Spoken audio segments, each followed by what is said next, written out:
Painter ஒருவர் அழகான painting ஒன்றை வரைஞ்சி ரோட்டில் கொண்டு போய் வச்சுட்டு இதில் ஏதாவது தவறுகள் இருந்தால் அதை மார்க் பண்ணி வைங்க அப்படின்னு எழுதிட்டு வந்தானாம்.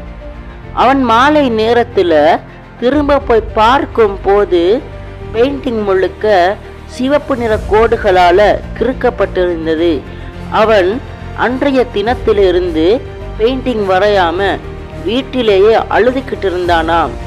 அவனுடைய தாய் அவனை பார்த்து, மகனே, நீ நாளைய தினமும் ஒரு பெயிண்டிங்கை வரைஞ்சு அதில் இந்த பெயிண்டிங்கில் ஏதாவது தவறுகள் இருந்தால் அதை நீங்களே சரி பண்ணி வைங்க அப்படின்னு எழுதி வச்சுட்டு வா என்று சொன்னாங்களாம்.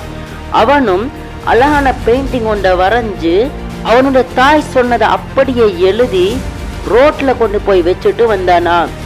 அவன் மாலை நேரத்தில் திரும்ப போய் பார்க்கும் போது அவன் காலையில் எப்படி வச்சானோ அது அப்படியே இருந்துச்சு.